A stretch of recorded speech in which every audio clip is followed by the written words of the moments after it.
मैं हृदय से आज के सम्मेलन, चूंकि ये पहला सम्मेलन अपने आप में होने जा रहा है, आप सभी का मन से स्वागत करता हूं। मित्रों, आज हम जब यहां पर नारकोटिक्स के खिलाफ हमारे देश की एक लड़ाई के बारे में चिंता और चिंतन करने के लिए एकत्रित आए हैं, तब ये बात सदैव हम सब के लिए ध्यान में होनी चाहिए कि हमारी आजादी का अमृत महोत्सव का वर्ष है। अमृत महोत्सव के वर्ष में देश के प्रधानमंत्री जी ने भारत सरकार और समग्र देश के सामने कुछ लक्ष्य तय करने का आह्वान किया था कि आजादी के अमृत महोत्सव के वर्ष में कुछ लक्ष्य तय किए जाए कि जब आजादी की शताब्दी मनाई जाएगी 2047 में, तब देश इस क्षेत्र में कहां पर खड़ा होगा। जब गृह मंत्रालय के सामने लक्ष्य तय करने का प्रश्न आया, तब ढेर सारी चीजों पर हमने फैसले भी किए, क्योंकि गृह मंत्रालय का काम और व्याप एकदम बृहद है।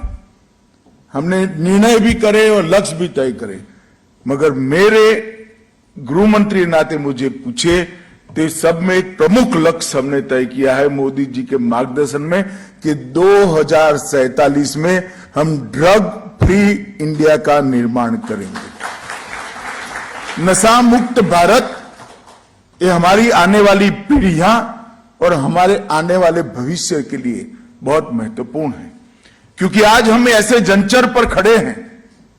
आज अगर हम पीछे मुड़कर देखते हैं तो लड़ाई को कहीं न कहीं हम ढीली ढाली छोड़कर एक बहुत बड़ी आफत को हमारे सर पर मोल लिए हैं, और आज ऐसे जंचर पर खड़े हैं कि यहां से दृढ़ संकल्पित होकर एक सामूहिक मन बनाकर, साझा लड़ाई का मूड बनाकर, टीम इंडिया के अप्रोच के साथ और होल ऑफ गवर्नमेंट के अप्रोच के साथ अगर हम आगे बढ़ते हैं तो हमारा विजय निश्चित है और हम ये लड़ाई को जीत सकते हैं।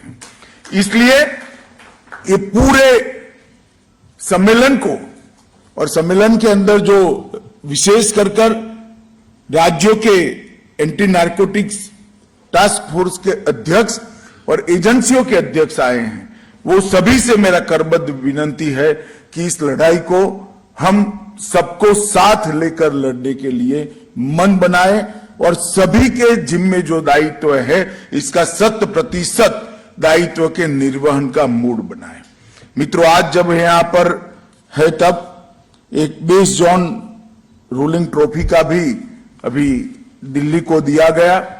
मैं दिल्ली जोन के सभी काम करने वाले हमारे साथियों को बहुत बहुत बधाई और साधुवाद देना चाहता हूं, और मैं मानता हूं कि ये तंदुरुस्त स्पर्धा ट्रॉफी हासिल करने की हमारे लक्ष्य की और हमें बहुत तेजी से ले जाएगी। अवैध खेती के पहचान के लिए भी एक ऐप को आज यहां पर सार्वजनिक किया गया। एनसीबी की वार्षिक रिपोर्ट को भी सार्वजनिक किया गया, और इसके साथ साथ इंदौर के क्षेत्रीय कार्यालय का भी उद्घाटन हुआ है।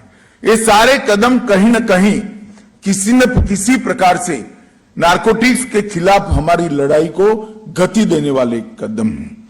मित्रों, नारकोटिक्स का उपयोग हम सब जानते हैं, आने वाली पीढ़ियों को खोखला नारकोटिक्स कर देता है। आने वाली पीढ़ियां हमारे देश के विकास की नींव होती है।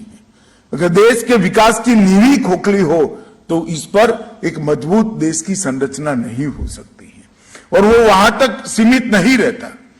युवा तो दिग्भ्रमित होते ही हैं, युवा पीढ़ी खोखली होती ही है।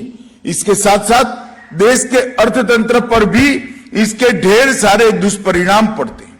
देश के अर्थतंत्र के साथ साथ नार्को टेरर के माध्यम से देश की सुरक्षाएं भी, देश की सीमाएं भी, देश की सुरक्षा और देश की सीमा की सुरक्षा में सेंध लगाने का काम भी ये नारकोटिक्स की तस्करी करता है, और एक इस प्रकार से मल्टी डायमेंशनल नुकसान हमारे देश को करता है कि इसके खिलाफ लड़ाई करने का मूड हमने बनाना पड़ेगा।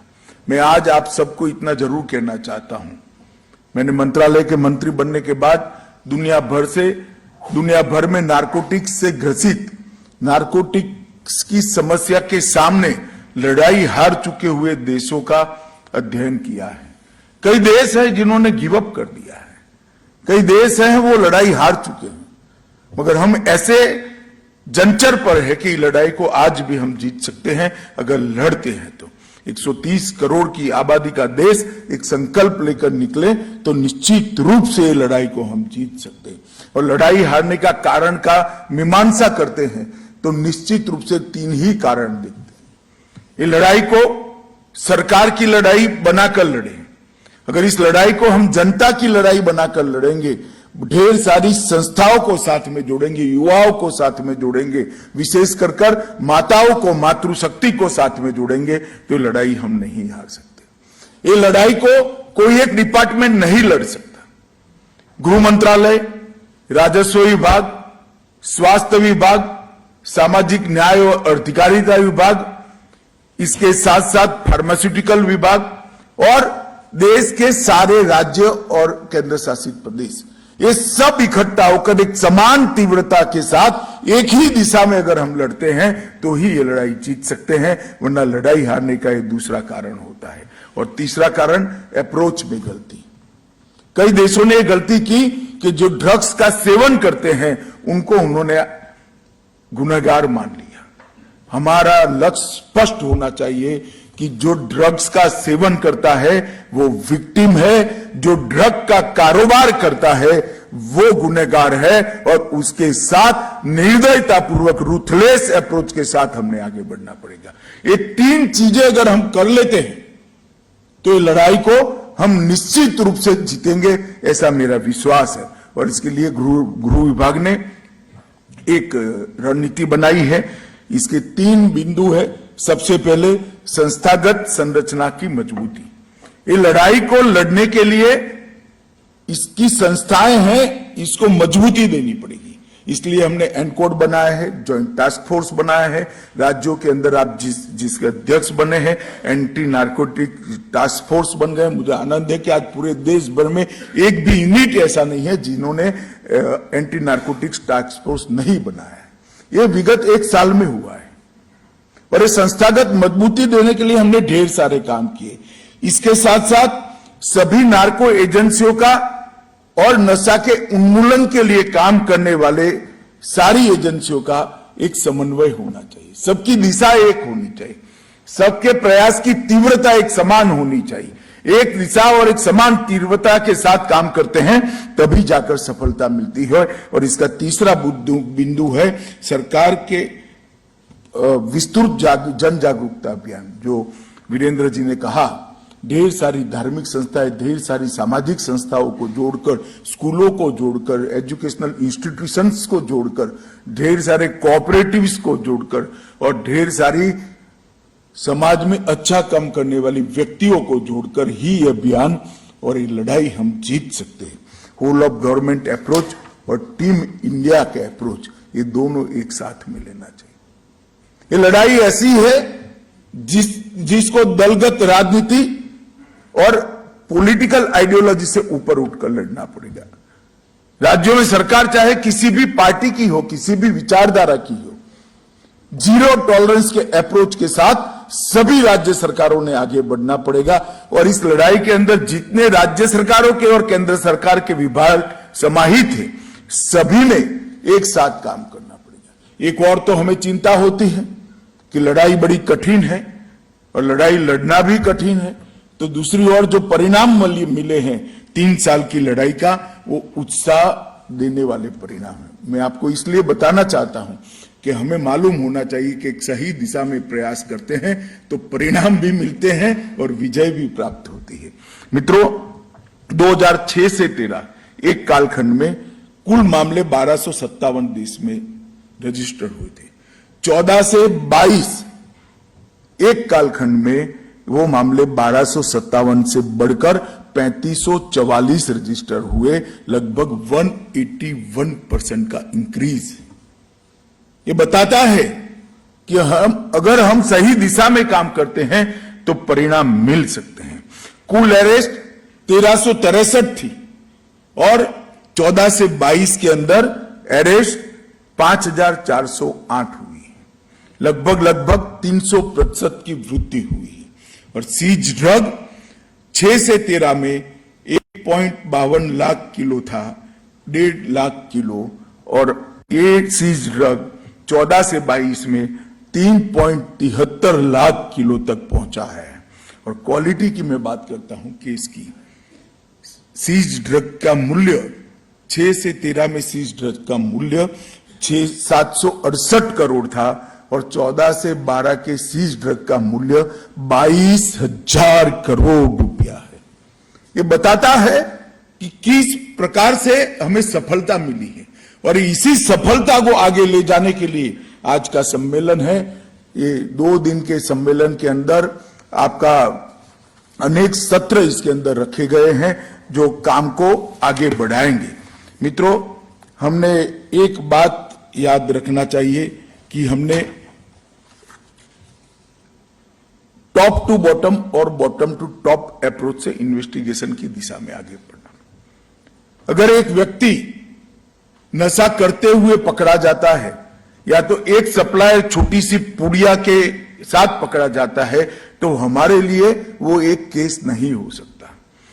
वो ड्रग देश में कहां से आया वहां तक के पूरे तंत्र के पीछे इन्वेस्टिगेशन करना है। ये जो क्राइम है वो गुनाह का इन्वेस्टिगेशन करने से हमें सफलता नहीं देगा, उसके नेटवर्क का इन्वेस्टिगेशन करने के।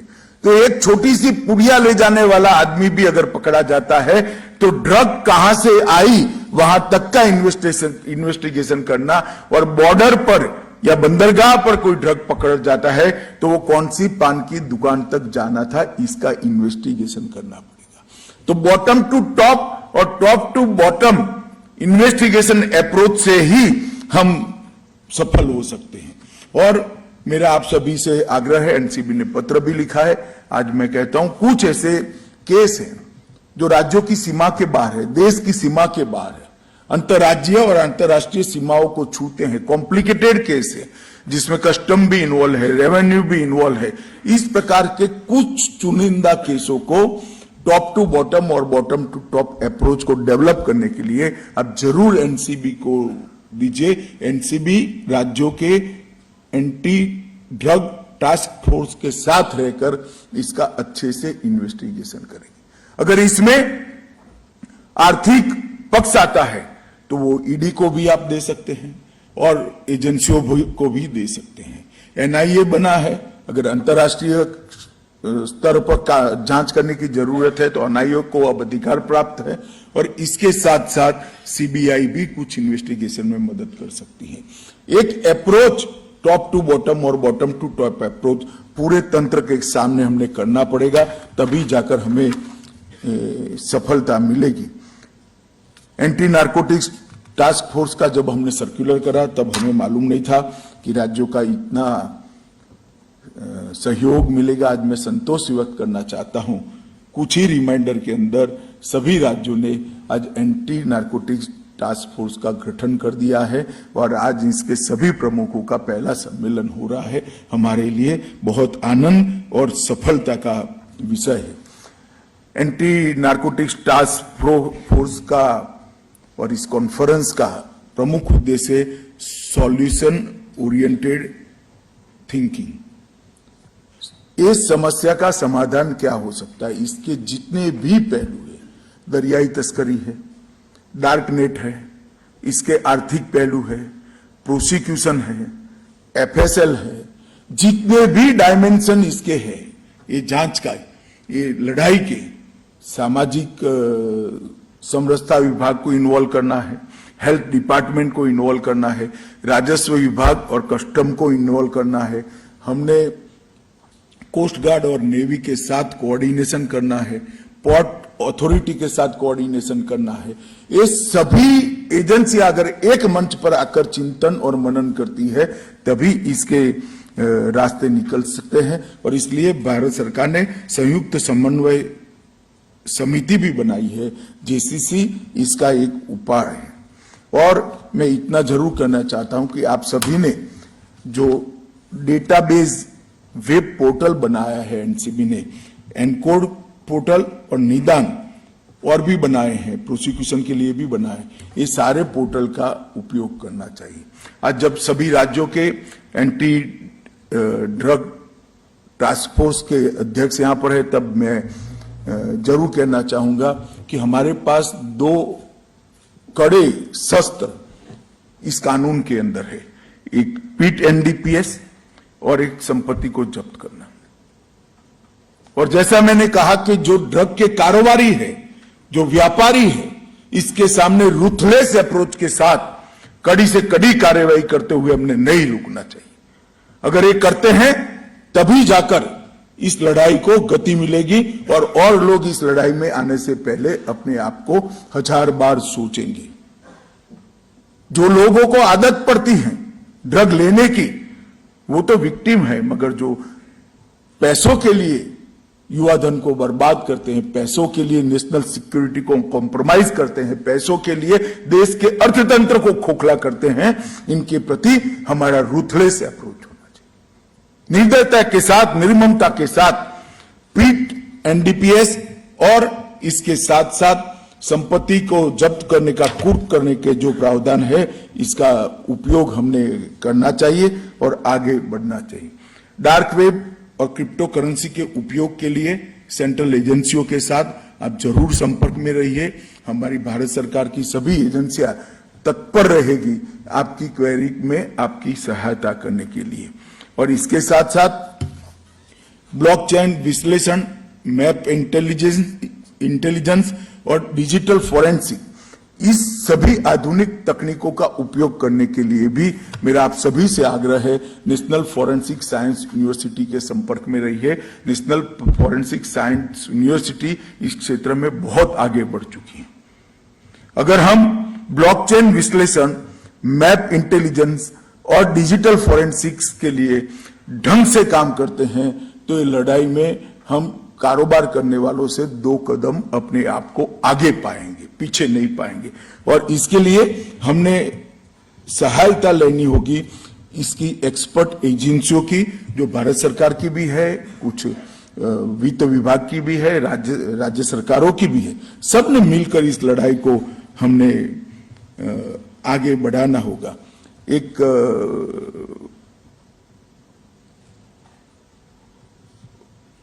यहां पर विनिष्टीकरण के लिए पर मैं भार देना चाहता हूं, क्योंकि जब तक ड्रग को इसकी उचित फॉर्मेलिटी कर कानूनी प्रक्रिया कर विनिष्ट करने की प्रक्रिया हम नहीं करते हैं, ये करप्शन के कारण रोटेट होने का भी भय है।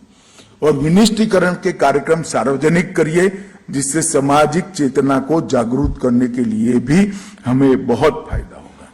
इसके साथ साथ सभी राज्यों ने एनडीपीएस कोर्ट और फास्ट ट्रैक कोर्ट को स्थापित करने के लिए राज्य की हाई कोर्टों का भी संपर्क करना चाहिए। राज्य सरकार के माध्यम से राज्य की हाई कोर्ट को संपर्क कर अगर स्पेशल कोर्ट आप बनाएंगे, फास्ट ट्रैक कोर्ट बनाएंगे, एक तो केस का निपटान बहुत अच्छे से होगा, दूसरा हाई कोर्ट भी इसके अंदर केस की संवेदनशीलता, विषय की संवेदनशीलता को सब देखते हुए अगर जज साहब रखते हैं तो आपको प्रोसिक्यूशन में भी काफी सरलता रहेगी। केंद्रीय निधियों का उपयोग और राज्य जो पुलिस आधुनिकीकरण के लिए और एफएसएल के अपग्रेडेशन के लिए जो निधि आती है, मेरा आपसे आग्रह है, आपके प्रमुख सचिव गुरु और मुख्य सचिव के साथ चर्चा कर जरूरत पड़े तो मुख्यमंत्री जी से चर्चा कर एफएसएल के अपग्रेडेशन के अंदर आप नार्को रिलेटेड एफएसएल फैसिलिटी का अपग्रेडेशन जरूर कराइए। ये हमारी प्रायोरिटी होनी चाहिए। राज्यों ने इसमें इनिशिएटिव लेना चाहिए। संसाधन तो है, मगर संसाधन के उपयोग में हम हमारी प्रायोरिटी तय करें और इसमें नार्कोटिक्स की प्रायोरिटी करनी चाहिए। और जो वाणिज्यिक मात्रा में एनडीपीएस के मामले है, इसकी वित्तीय जांच करने में भी ईडी और बाकी एजेंसियों को केस रिफर, आपका केस आपके पास ही रहेगा, परंतु अन्य कानूनों में जो केस बनते हैं वो रेफर करने से वो लोग भी केस रजिस्टर कर एक अलग से कार्यवाही करेंगे, तो और सिकंजा हमारा मजबूत होगा। और हमारा जोर, जैसा मैंने आगे कहा, संपूर्ण नेटवर्क को ध्वस्त करने के लिए होगा। और हमारे अपने आप को सकारात्मक सोच के व्यक्ति रखने के लिए, नागरिक रखने के लिए पुनर्वसन और जन जागरूकता अभियान से भी अपने आप को जोड़ना पड़ेगा। आप सिर्फ पकड़ने के काम में लगे रहेंगे तो सकारात्मक धीरे धीरे धीरे नष्ट हो जाती है। अगर हम पुनर्वसन, जो आदत जिनको पड़ गई है, समाज कल्याण विभाग के कैंप्स के अंदर इसको एक बार ड्रग फ्री व्यक्ति बनाना और इसके साथ साथ जन जागरण में अगर हम अपने आप को जोड़ेंगे तो इसके लिए बहुत फायदा होगा। मेरे कुछ सुझाव है। पुलिस टेक्नोलॉजी मिशन के अंतर्गत जो भारत सरकार सुविधाएं देने जाएगी आगे के समय में, इसमें आप जरूर आपके राज्य में के अंदर टॉप मोस्ट प्रायोरिटी में नारकोटिक्स को रखाइए। दूसरा, कम्युनिटी के लिए जागरूकता का भी करिए। एनकोड की 4 मीटिंगें, 2 मीटिंग केंद्रीय स्तर पर करनी है, 2 राज्य स्तर पर। एक राज्य स्तरीय एनकोड की मीटिंग है और एक जिला स्तरीय है। इसमें सबसे जरूरी मीटिंग जिला स्तरीय एनकोड की मीटिंग है। अगर जिले के एसपी के यहां एक डीआईएसपी हेडक्वार्टर एक्सक्लूसिव विषय को लेकर बैठता है तो मैं आपको विश्वास दिलाता हूं बहुत जल्दी से एक 600 लोग अगर इस देश में इस विषय को पकड़ कर चलते हैं तो हम बहुत जल्दी से इस विषय पर अपनी महारत हासिल करेंगे, ग्रिप प्राप्त कर लेंगे। तो जिला स्तरीय एनकोड मीटिंग और राज्य स्तरीय एनकोड मीटिंग भी हो। हमारे एनसीबी के डीजी प्रधान साहब बहुत प्रसन्न थे कि बहुत सारे आंकड़े हैं, मगर उन्होंने शून्य वाली जगह देखी नहीं है, 2 वाली जगह देखी नहीं है, 1 वाली जगह देखी नहीं है। कुछ राज्यों में 50 से ज्यादा होने से हमें हर्षित नहीं होना चाहिए। जैसा मैंने कहा, हर राज्य का एक समान प्रयास होना चाहिए और यहां बैठे हुए सभी राज्यों के प्रमुखों की जिम्मेदारी है कि जिला स्तर की मीटिंगें हो। केंद्रीकृत एनकोड पोर्टल को, इसके अंदर सारी इंफॉर्मेशन को अगर आप अपलोड कर देते हैं तो नॉलेज मैनेजमेंट सिस्टम के रूप में इस सभी को सहायता करेगा। अंतर्राष्ट्रीय मादक पदार्थों की तस्करी का जो नेटवर्क है उस तक हमारी जांच जरूर जानी चाहिए और वो नेटवर्क के हमारे राज्य के हिस्से को नस्यत करने का, नष्ट करने की जिम्मेदारी आप सभी जो प्रमुख मेरे सामने बैठे हैं इसकी है। अगर राज्य सरकारें भी जेसीसी संयुक्त समन्वय समिति बनाती है तो इसका निश्चित रूप से फायदा होगा और निदान जो पोर्टल है इसका भी आप जरूर उपयोग करिए। इससे आपके इन्वेस्टिगेशन और प्रोसिक्यूशन दोनों में आपको फायदा होगा। ड्रग नेटवर्क चार्ट एक जिले का और एक राज्य का जरूर बनाना चाहिए। जब तक ड्रग नेटवर्क चार्ट नहीं बनता है, हमारी समस्या कितनी विस्तृत रूप से फैली हुई है और हमें लड़ाई कहां कंसंट्रेट करनी है ये मालूम ही नहीं पड़ेगा। सिर्फ परिपत्रों से चलेगा। लड़ाई परिपत्रों से नहीं होती है, मन की जिल से होती है, जुनून से होती है। हमारे परिश्रम की पराकाष्ठा से लड़ाई जीती जा सकती है, परिपत्रों से लड़ाई नहीं जीती जा सकती। परिपत्र तो व्यवस्था खड़ी करते हैं। व्यवस्था को सफलता में बदलने के लिए इसके साथ हमारी संवेदना जोड़नी पड़ती है।